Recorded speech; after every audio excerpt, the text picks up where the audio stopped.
Энэ жилийн анхны бороо орлоо.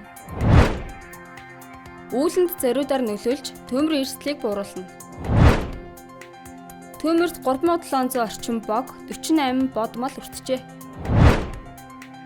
Улаанбурхны 11 дахь тохиолдол Баянзүрх дүүргийн нэгдсэн эмнэлэгт хэвтэн эмчилж байсан хүүхдээс батлагдлаа. Нүдний даралт ихсэх буюу глаукомын 7 хоног болж байна. Брэдэд үндэсний дээл хувцсны флешмоб боллоо. Ice Global-ийн цөөн хорвын мэдээ эхэлж байна. Манай орны хэмжээнд 2025 оны анхны бороо Улаанбаатар хотод орсныг Улс цаг уур орчны шинжилгээний газраас мэдээллээ. Тодорхойлбол энэ сарын 10-ны 18 цаг 25 минутаас 18 цаг 31 минутанд буюу 6 минутын хугацаанд Улаанбаатар цаг уурын өртөөнд энэ жилийн анхны бороо тэмдэглэгдэжээ.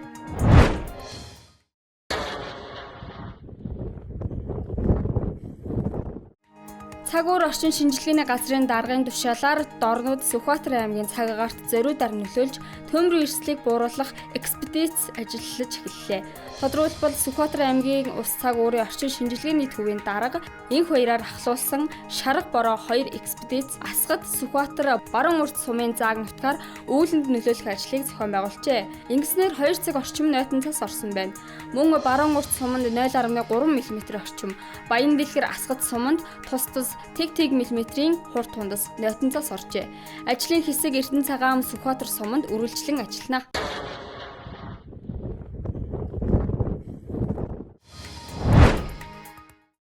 Болцошгүй ой хэрийн төмөр болон шар усны галт төмрийн аюул эрсдлийг нэмэгдүүлж байна. Энэ сарын 10-нд гарсан төмөрт 170 мянган га талбай өртөж 38 гэр, 4 чингэлэг, 4 машин, 2 мотоцикл, 48 хашаа сарвч, 3706 бог, 48 бот мал, 3500 орчим бодол ус шатжээ. Зүүн аймагуудад гарсан төмрийн хохирдлыг барагдуулах, иргэдэд тусламж үзүүлэх 2 ажлын хэсэг газар дээр нь ажиллаж байна. Төмөрт өртсөн иргэдэд улсын нөөцөөс гэр олгох юм а. Улсын нөөцөөс бол одоо тодорхой тооны энэ төмөрт өртсөн иргэдэд гэр олгох энэ ажлыг зохион байгуулахаар улсын нөөцөөс бол гэр атсан цуваа ингээд ажлын эсгүүтээ бол хөдлөөд ингээд 103 аймагт бол ажиллана. Сүхбаатар аймгийн Эрдэнэ цагаан Асгад сумдад гарсан төмрийг цурманд оруулж бүрэн унтраахаар ажиллаж байна. Бусад төмрийг бүрэн унтраажээ. Мөн өчигдөр Дундгов аймгийн Өндөршил, Хинтээ аймгийн Өмнө дэлгэр сумдад гарсан төмрийг тэр даруй унтраасан байна.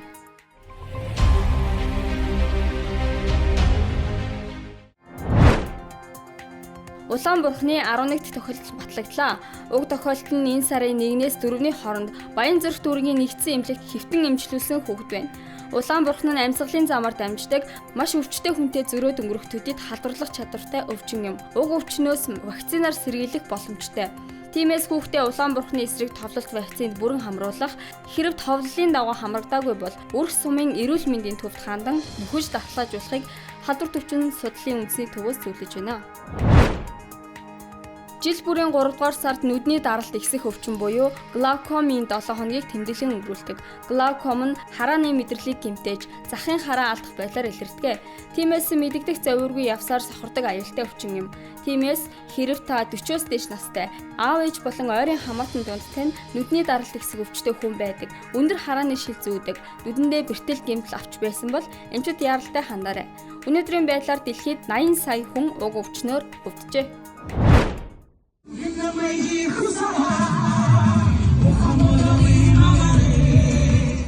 Брэдэд цагаан сарын баяраар Дельта Монгол наадамтай адил төстэй үйл ажиллагааг цагаан сарын баярын эхний өдөр зохион байгуулдаг. Үүгээр Брэд үндэсний хувцсаар гойж гангарсан хүмүүст хөв талбайдаа цуглаж, жагсаж, дуулж хуурдаж, бүжиглэж, цэнгэж хөгжилддөг.